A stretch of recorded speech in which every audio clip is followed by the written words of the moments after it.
everybody, it's Catherine from Jayne Catherine on Books, and I thought I'd bring something a little different today. I'm going to bring some of my favourites. Some of them you'll have seen before if you've been here a while. Some, yeah, I've done wrap-ups on them, but it may be a while ago, and I just got to thinking it'd be nice just to bring out some of my favourites off the back of the shelves. I've been sorting the bookshelves out, and I thought, I know what I'll do a favourites before I do my next, what I've been reading, a few 3 or 4 books to wrap up with you next video. So without further ado, because there's a big stack here. First one is Orange Boy. This is by Patrice Lawrence. Now it is a YA book, but Patrice Lawrence has got this very fantastic way of writing that's very thought-provoking and very current, and it's one of those, even if you're not a big YA fan and don't read loads and loads of YA, which I don't. I mean, I read all sorts of different genres, don't I? But this is excellent. It's about Marlon, and he lives in London, in the inner city London, and it's about gangs really, and gang warfare, gang rivalry. There's ever such a lot of gang violence. It's on the up, I think, especially in London and the big cities. And I noticed that somebody had been shot just out walking and got shot and, you know, and died. So it is becoming, unfortunately, a big problem of the modern age. And it also shows Marlon is not the one that's involved in the gangs. It's his older brother that's involved in the gangs. His mum makes him promise that he's not going to get involved in it all. But it sort of shows that everything's not clear-cut, is it? There's a lot of brotherly love there, doing the right thing by his brother, getting into awkward, tricky situations, even though, you know, it's not the right thing to do. And what does he do? You know, is it a matter of you grass your own family in, or you're in that awkward position? And how easily people can get dragged into this sort of, you know, it's antisocial behaviour that's gone beyond just, you know, throwing a bit of litter in somebody's front garden, is it? It's going now to many young adults are losing their life. So I do highly recommend it. It's funny as well. There's some funny parts in it. Marlon's a lovely character. I've got a few now of Patrice Lawrence. She's an excellent author. Then I got to thinking about, I've chosen 3 books next, which surprised me. They surprised me that I loved them so much. The first one is The Snow Child. I originally read this at the library, and then I got this copy. You and Ivey. And this is very much magical realism. It's historical. It's set in Alaska in the 1920s, and there's a lot of magical realism mixed in with this. We've got a couple, Jack and Mabel, and they live in this homestead out in the outbacks of Alaska, and they did lose their own child, and it's had a big impact on their relationship and their lives, and you know, really they're both overcome with grief. And then one day, out of the blue, a little girl turns up, and they take her in and bring her up as their own. But there's something quite magical about this little girl. Is she real? Is she a figment of their imagination? What is it about this this unusual girl? She comes and goes. She disappears for a while and then comes back, and it's just a beautiful, heartwarming story, but also highlights the difficulty of relationships for people that have lost children or have been unable to conceive, but it's very much mystical, magical. And all those things rolled into one. Shouldn't really be a book that's on my radar, but it's beautiful. It really is. Yeah, first one that shocked me. Surprised me, it did. Then the next one, Throne of Glass, Sarah J. Maas. Now this is the Throne of Glass series. I think I'm up to book 3, so, you know, I'm slowly working my way through.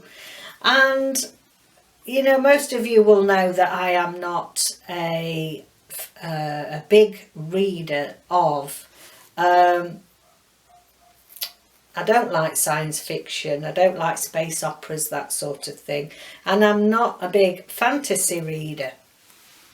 But this is, it's sort of a nice, mild start if you're wanting to get into it, because it is YA, but it's just at the right level for me. For people that not really want high fantasy and anything too complicated, perfect. Sarah J. Maas can definitely write a story. We've got the assassin here. This is Selena Sardothian. Selena Sardothian. They always give them hard words, hard names. And yeah, she's got to fight for survival to get out of the prison. And there's a bit of love interest in there. I thoroughly enjoyed it. I was shocked, but I thoroughly enjoyed it. And the same with this one, The Glass Sword, Victoria Aveyard. And I've got book 2 on my shelves. And there's 3 and 4, I believe, in this series. So I'm looking out for those. Well, I really loved this as well. And again, this is, you know, a bit of fantasy. So we've got somebody called Mare. And it's in a kingdom where there's 2 types of society. There's the red bloods and the silver bloods. The red bloods are the commoners and the poor, and the silver bloods are the elite, and they seem to have got magical powers, and because of these powers they rule the kingdom and keep the masses down, keep the red bloods from succeeding and you know, really achieving what they want in life. But it turns out that Mare, although she is from the red clan, has some silver in her blood, and therefore she has got some magic powers, and she sort of leads a revolt in this book of the commoners, the reds, against the silvers, against all the injustices.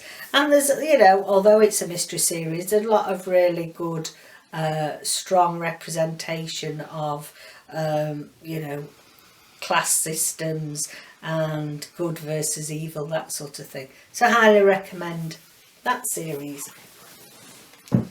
So next I have 3, no, I have 2. Thought I got 3, but I have 2. And these are my two favourite character-driven books. And this will come as no surprise because recently read this and reviewed it. Miss Benson's Beetle by Rachel Joyce.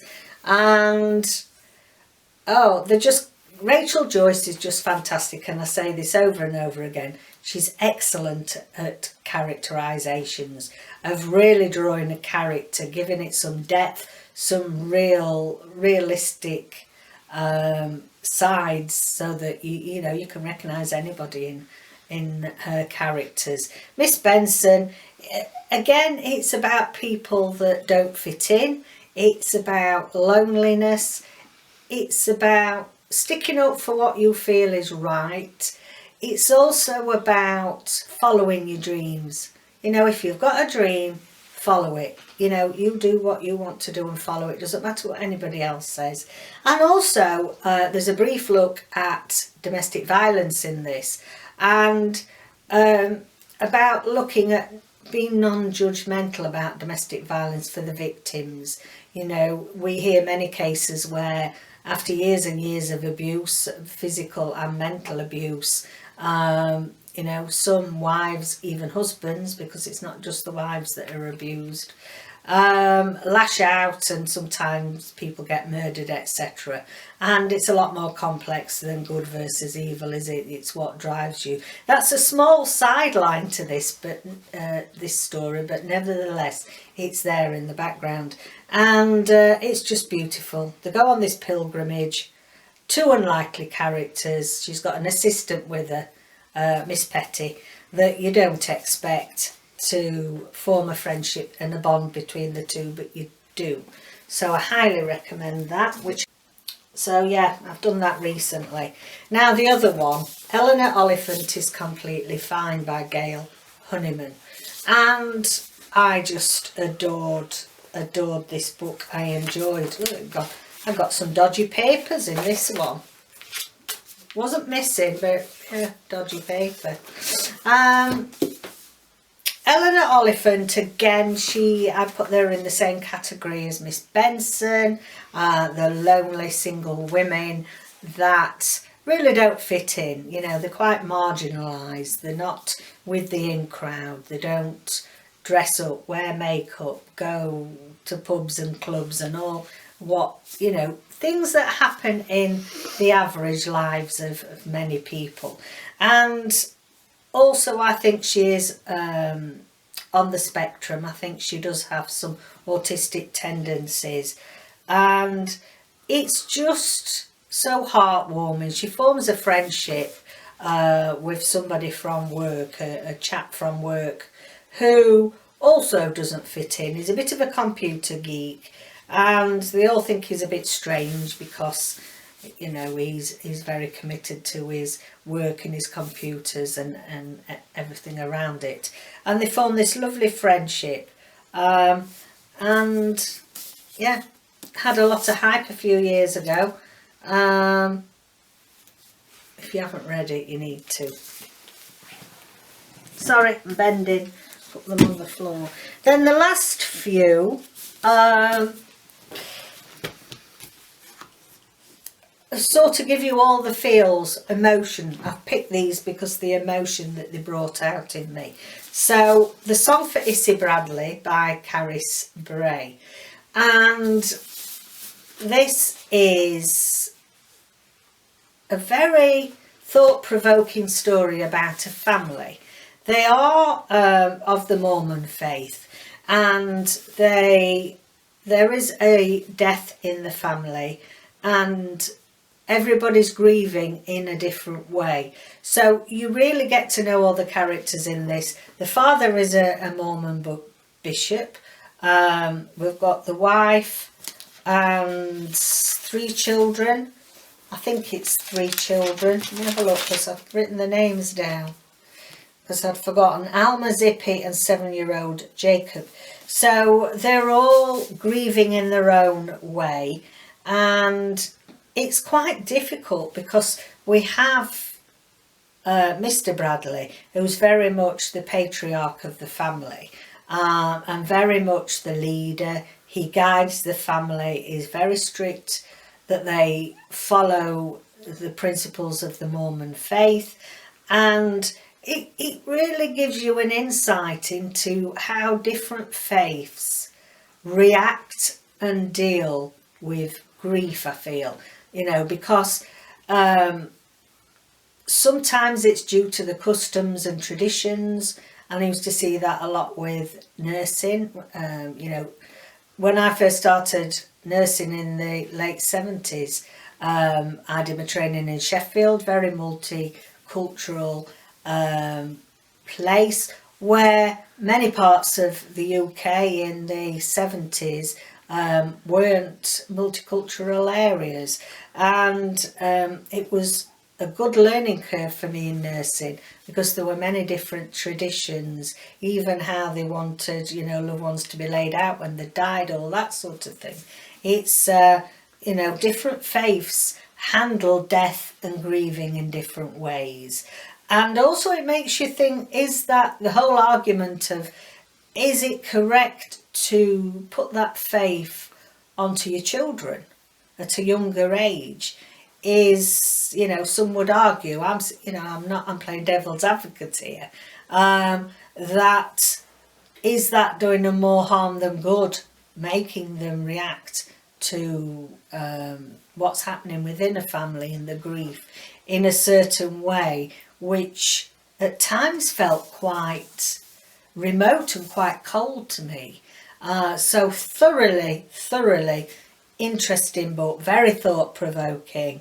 I was very interested to learn more about the Mormon faith because I don't know all that much about it really. And beautiful writing from Carys, Bray.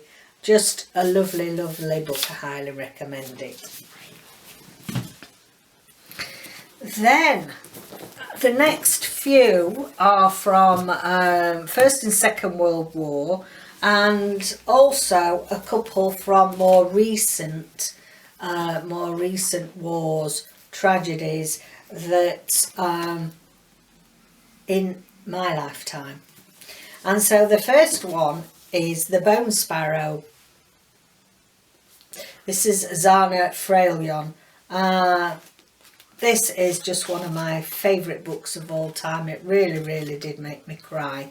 And this is about the immigration situation in Australia many years ago, and I'm not sure whether it was in the during the Baltic War or not sure if it said, because it's a while since I read it. So I think that's when it was that many refugees from the old Yugoslavia were taken over to Australia, and other conflicts. Many detention camps are set up in Australia, and this is about one such camp.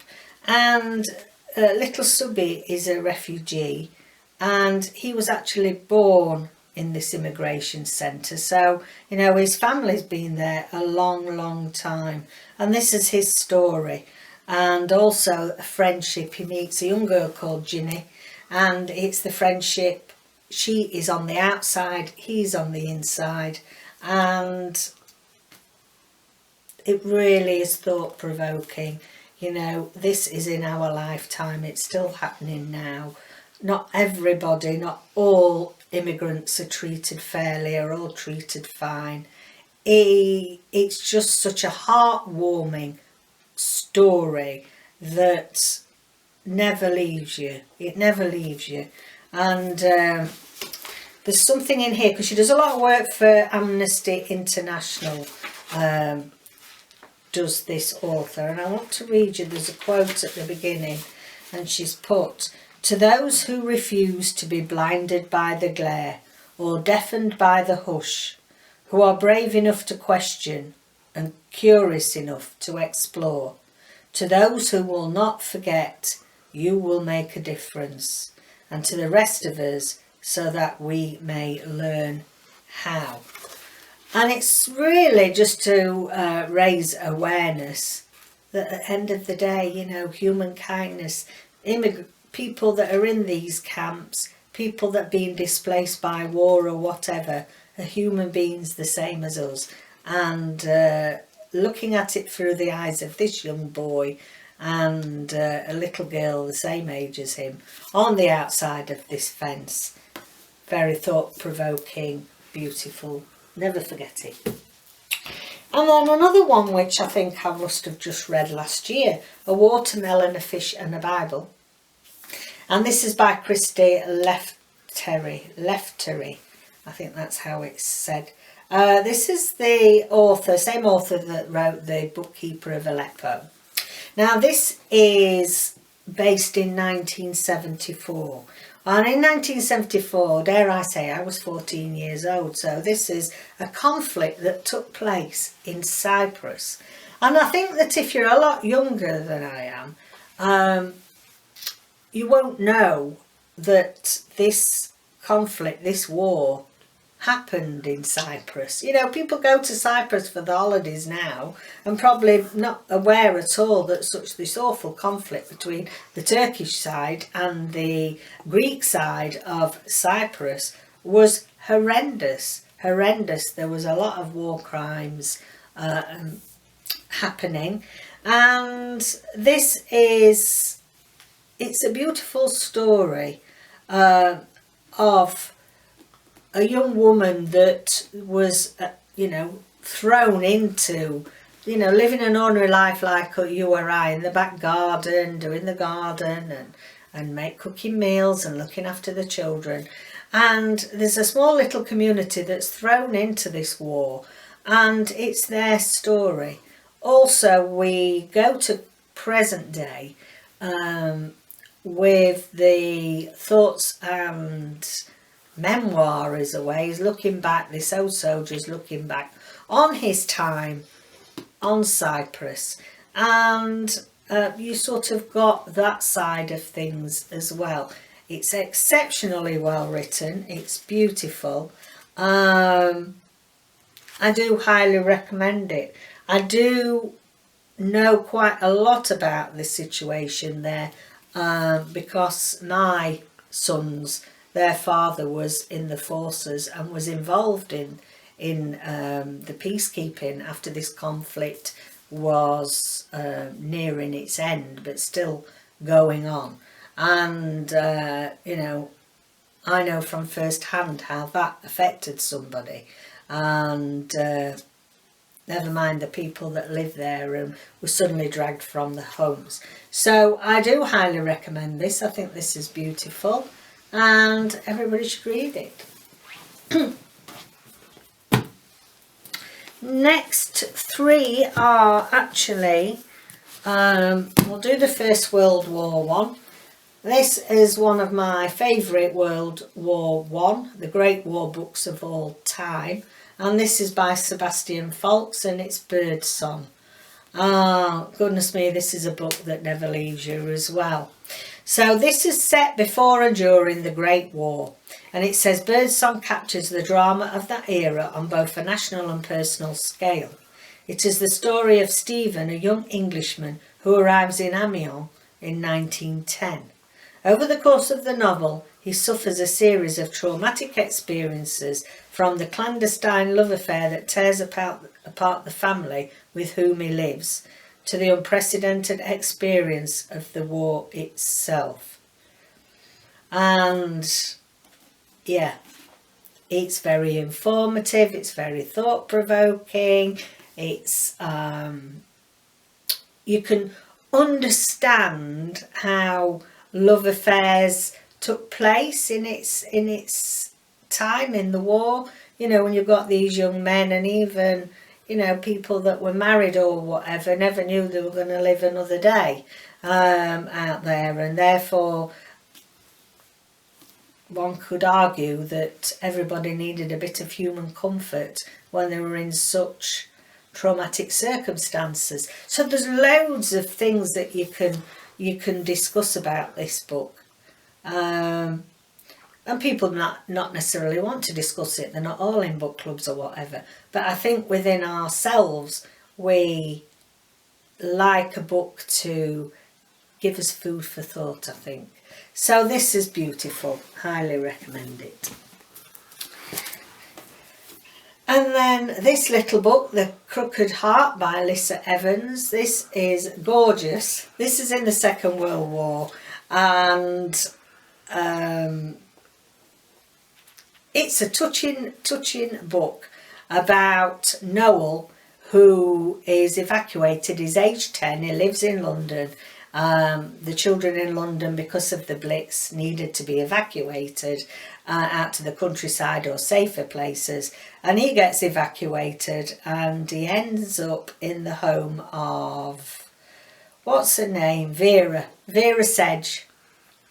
And it's a lovely book at looking at their friendship. So if you're somebody that likes a book where you've got an older generation and a younger generation, and I know my bestie Carey, I'm from Woman versus Looks.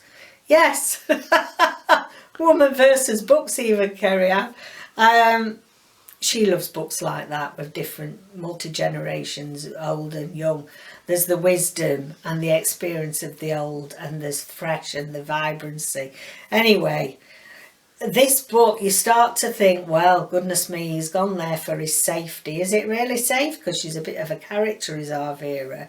And she wants to think that she's going to make a bob or two out the war. And is she really a good influence on our young Noel? So I'll let you read that and make your own conclusions, but lovely. And then finally, last but not least, the Lilac Girls. Massive floppy paperback this is. This is by Martha Hall Kelly. She has done a sequel to this, and absolutely fantastic. I read it when it 2017, and this is a very powerful book. World War II. We have 3 main female protagonists in this. We have Caroline Faraday, which she's a socialite in America and does good works for charity. We have a young Polish teenager called Cassia, and then we have a female doctor that's recently qualified. I'm trying to think of her name. I want to call her Helga, but she's not. Sure, she's not Helga. Herta. I knew it was something like that. Herta. So we've got 3 perspectives of 3 very different people. So we have Caroline that goes over. She feels that she needs to do something for the war effort, and she spends time helping displaced Americans in Europe. And we have Cassia, who's actually just going about a normal business and snatched by the Nazis. And then we have Herta, who has just qualified as a young doctor in Germany, not particularly interested in everything that's going on. She's definitely not a sympathiser of all the bad stuff that's going on. But unfortunately, to save her own life, she is drafted in to work in Ravensbrück, the notorious Ravensbrück concentration camp. And unfortunately, she was a real person. She was a real life doctor. Caroline and Cassie are both fictional characters, but Herta is a real life doctor, and she was involved in some of the medical and surgical experiments that unfortunately happened in Ravensbrück. So it's not for the faint-hearted. It is quite graphic in places. It's shocking in places, but it's also very heartwarming about friendships and human resilience, and I do highly recommend you read this. So there's the Lilac Girls. So, hope you've enjoyed that. I feel all emotional now talking about all these books. I feel like reading them all again. Have a look at those, see if there's some that you'd like to read. Let me know if you've read any of them and what your thoughts and feelings of them are. Don't forget to like and subscribe. Take care out there, and I'll see you again next video. Bye for now.